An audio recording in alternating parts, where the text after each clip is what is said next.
Ok, buenas tardes. Estamos con la doctora Ledilia Cruz Rivero, que es la docente encargada de impartir la materia de estudio del trabajo 2, con la cual vamos a comentar acerca de la importancia de la materia para los ingenieros industriales y cómo esa materia influye en el profesional de ingeniería industrial en desarrollar funciones que tienen que ver con el manejo del trabajo y cómo esto puede influir de buena manera en el desarrollo profesional en la industria y sobre todo ser un profesionista de éxito. Maestra, ¿me puede comentar acerca de la materia de estudio del trabajo y la experiencia que tiene impartiéndola?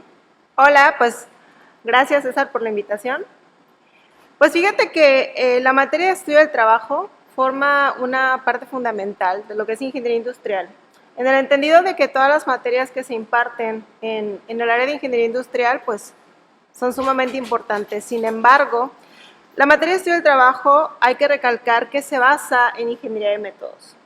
Entonces, ¿qué es la ingeniería de métodos? Pues la ingeniería de métodos son todas la parte técnica, diagramas, sistemas, metodologías que utiliza la ingeniería industrial para la mejora y la optimización de los procesos.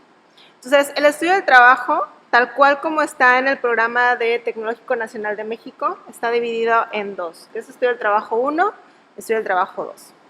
En el estudio del trabajo 1 se ve toda la parte de lo que es antecedentes de lo que es ingeniería industrial, precursores, también herramientas, como te mencionaba, de ingeniería de métodos, que son los diagramas de procesos, diagrama de flujo, diagrama hombre-máquina, diagrama de proceso de la operación, entre otras cuestiones, ¿no? Y la parte de estudio del trabajo 2 empieza hablando de sistemas de tiempos predeterminados. ¿Qué pasa aquí? La última unidad de estudio del trabajo 1 nos habla de estudio de tiempos. Primero vemos estudio de movimientos y posteriormente vemos estudio de tiempos. Dentro del estudio de tiempos, pues lo más conocido es el estudio de tiempos con cronómetro, ¿no? Pero aquí es muy interesante darle las herramientas a los muchachos en el sentido de que, ¿qué pasa cuando yo necesito hacer un estudio de tiempos y no tengo un cronómetro, ¿no? Entonces, para estos casos existen otras técnicas, como son justamente los sistemas de tiempos predeterminados o el muestreo del trabajo.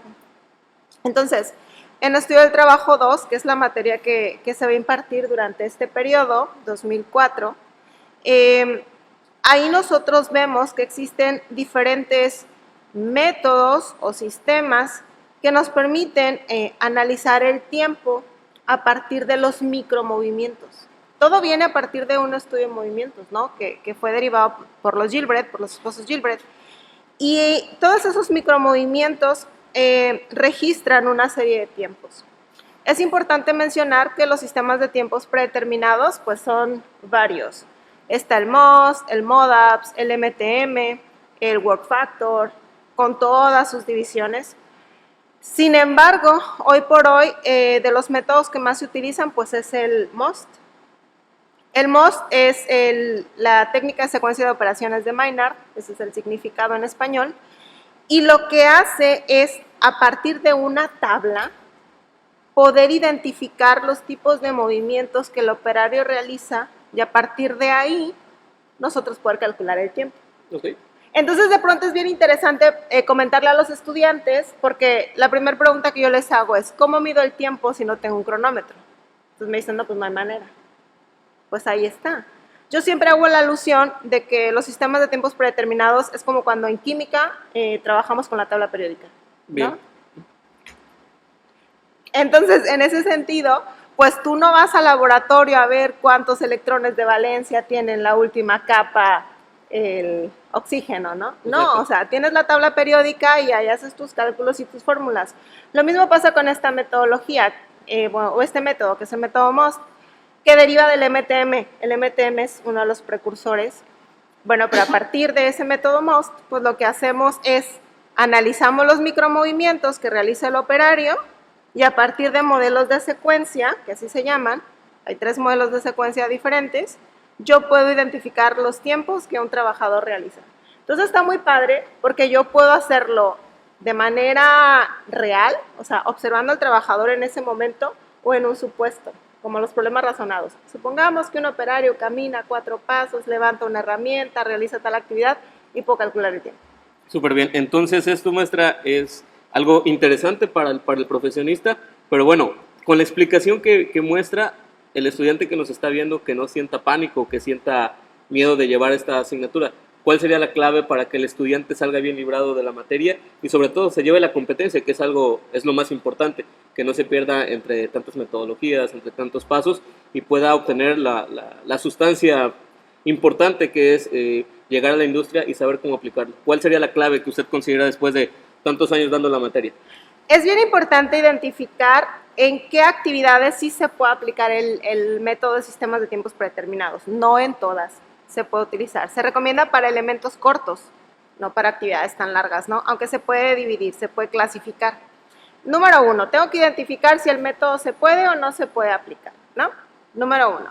Número 2, como yo siempre le digo a los estudiantes, no hay temor en el que me tengo que aprender la tabla del mover general, mover controlado. No. Si bien es importante identificar qué modelo de secuencia voy a aplicar para cada caso, no necesitamos aprendérnoslos de memoria. Claro, con la práctica pues es mucho más fácil identificar qué modelo de secuencia voy a utilizar y qué parámetro y etcétera, ¿no? Pero siempre tenemos el apoyo de las tablas. Entonces, no hay problema. Yo siempre le digo a los estudiantes, una vez que entendamos la lógica del modelo de secuencia, que es un modelo de secuencia súper sencillo, son unas letras con unos valores, unos subíndices y demás. Una vez que hayamos entendido eso, lo demás está súper fácil, porque siempre hago la alusión que te comentaba, es como los problemas razonados de la primaria. Juanito camina 3 pasos, etc. Es algo muy similar. Entonces, no, se me hace que no es complicado siempre y cuando podamos entender esa parte de los modelos de secuencia. Súper. Si bien al ingeniero industrial lo relacionan con calidad y manufactura, creo que antes de eso está el estudio del trabajo y la importancia de conocer las metodologías y sobre todo cómo aplicarlo. Entonces, a su consideración, ¿cuál es lo básico que con lo que debe salir el estudiante de su asignatura? Fíjate que ahorita me hablas de calidad, me hablas de manufactura, me hablas de productividad, pero fíjate que es bien importante conocer que los tiempos forman parte de la estandarización y la estandarización forma parte de la calidad, ¿no? También forma parte de la parte de las piezas o de los modelos estructurados que se hacen con manufactura. ¿Qué necesita conocer mi estudiante para entrar a la materia? Pues obviamente todo lo relacionado con ingeniería de métodos, la parte básica, diagramas. Okay. ¿Y con qué conocimiento sale? Pues justamente con técnicas y herramientas nuevas para la mejora de procesos, estandarización de procesos, y pues obviamente eso conlleva a una mejora de la calidad y de la productividad. Muy bien, súper interesante la manera en la que expone esta materia tan importante para los estudiantes. Y para ir concluyendo en este punto, vivimos en un mundo global donde la industria, si bien no ha cambiado en sustancia, pero sí en formas. El ingeniero industrial, ¿a qué es lo que se debe de adaptar a esta nueva generación en una sociedad del conocimiento, en Internet de las cosas, inteligencia artificial? Usted como investigadora, ¿cuál cree que es uno de los retos principales de los estudiantes en esta nueva era?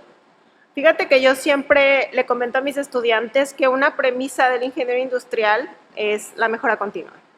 Entonces nosotros estamos en constante adaptación, en constante movimiento, y que todas las técnicas y las herramientas que estamos viendo no lo vean como técnicas obsoletas, sino como la base de algo más grande, la base de algo en lo que nosotros podemos intervenir. Actualmente estamos trabajando con manufactura 4.0, con industria 4.0, y ya estamos emigrando a la 5.0, ¿no? Sin embargo, todas esas técnicas y esas herramientas que en su carrera ellos van conociendo son la base del potencial que ellos van a desarrollar a un futuro. No puede haber un conocimiento expandido o un conocimiento nuevo sin antes no tener las bases. Por eso es que hoy por hoy aún seguimos viendo a Taylor, aún seguimos viendo a los Gilbreth, aún seguimos viendo gurús de calidad, porque fueron la base de lo que hoy es ingeniería industrial y cómo es que esa base ha contribuido actualmente a la globalización. Súper, perfecto, maestra, pues le agradecemos que haya compartido toda esta información con nosotros. No sé si gusta agregar algo más. Pues nada, que pues estudio el trabajo 2, aparte de las demás materias que se van a llevar en el siguiente semestre, son una parte bien importante de su formación como ingenieros industriales. Entonces, Ninguna materia es relleno, todas las materias son importantes, ayudan a la formación de lo que en un futuro van a hacer y pues del buen desempeño que van a realizar como egresados de esta institución. Perfecto, pues agradecemos a la doctora Lidilia esta rica explicación en la cual nos da un panorama general muy compacto y a la vez el desafío está ahí. Como estudiantes debemos de tomarlo para hacerle frente a lo que sigue y de la mejor manera. Muchas gracias, doctora. Al contrario, gracias por la invitación. Saludos.